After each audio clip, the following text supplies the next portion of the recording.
রাজশাহী জেলা শাখার সংগ্রামী সদস্য সচিব সাবেক ছাত্রদল নেতা আমাদের শাহরিয়ার আমির বিপুল, বিশেষ অতিথি হিসেবে উপস্থিত আছেন জাতীয়তাবাদী ছাত্রদল রাজশাহী জেলা শাখার সংগ্রামী সদস্য সচিব, কারা নির্যাতিত ছাত্রদল নেতা আমাদের আলামিন সহ এখানে ছাত্রদল, যুবদল, স্বেচ্ছাসেবক দল, শ্রমিক দল, তরুণ দল সহ সকল অঙ্গ সংগঠনের নেতৃবৃন্দ সকলকে বাংলাদেশ জাতীয়তাবাদী দলের পক্ষ থেকে, বিএনপির ভারপ্রাপ্ত চেয়ারম্যান জনাব তারেক রহমানের পক্ষ থেকে আপনাদেরকে জানাই সালাম। আসসালামু আলাইকুম ওয়া রাহমাতুল্লাহি ওয়া বারাকাতুহু।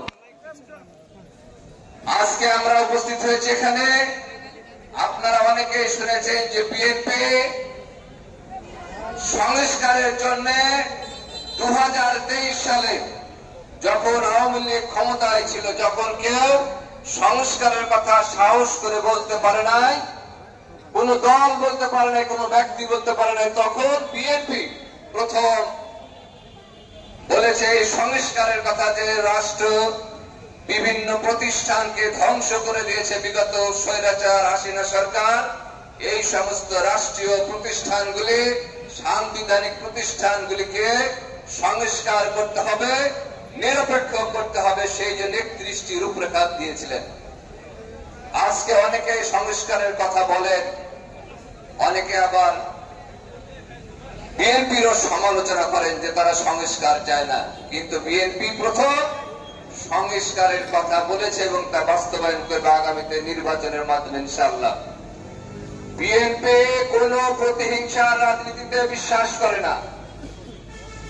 বিএনপি সকলকে নিয়ে জাতিকে ঐক্যবদ্ধ করে আগামীতে মানুষের উপযোগে সাম্য, সকলের জন্য সমান অধিকার, ন্যায় ভিত্তিক উদার গণতান্ত্রিক উন্নয়নশীল বাংলাদেশ আগামীতে গড়ে তুলতে চায় বিএনপি, এবং তারই ধারাবাহিকতায় আমরা বাবা মোহনপুরবাসীকে ঐক্যবদ্ধ করে আগামীতে একটি উন্নয়নশীল এলাকা হিসাবে বাবা মোহনপুরের জনগণের যাতে ভাগ্যের পরিবর্তন ঘটে, সেই জন্য আমরা সকলকে ঐক্যবদ্ধ করে আমরা বাবা মোহনপুরবাসীকে ঐক্যবদ্ধ করে এই এলাকার উন্নয়ন ঘটাতে চাই।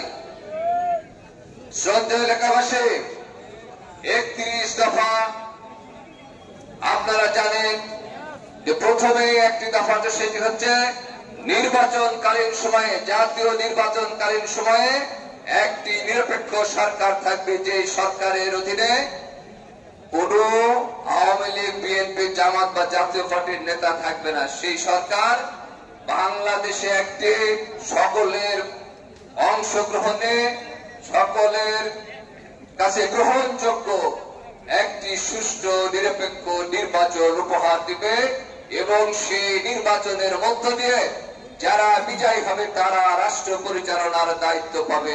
এইটি 31 দফার ভিতরে বিএনপি বলেছে। আপনারা জানেন যে বিগত দিনে পুলিশকে লাঠিয়াল বাহিনীতে পরিণত করা হয়েছিল। বিএনপি বলেছে যোগ্যতা এবং মেধার ভিত্তিতে পুলিশে নিয়োগ দিয়ে পুলিশকে নিরপেক্ষ করা হবে, যাতে মানুষ পুলিশের কাছে রাষ্ট্রীয় সেবাগুলি পায়। আপনারা জানেন যে বিগত দিনে আদালতকে কলঙ্কিত করা হয়েছিল, এমনকি প্রধান বিচারপতিকেও তারা লাঠি মেরে ফেলে দিয়েছিল। সেই বিচারপতি জানের ভয়ে বিদেশে পালিয়ে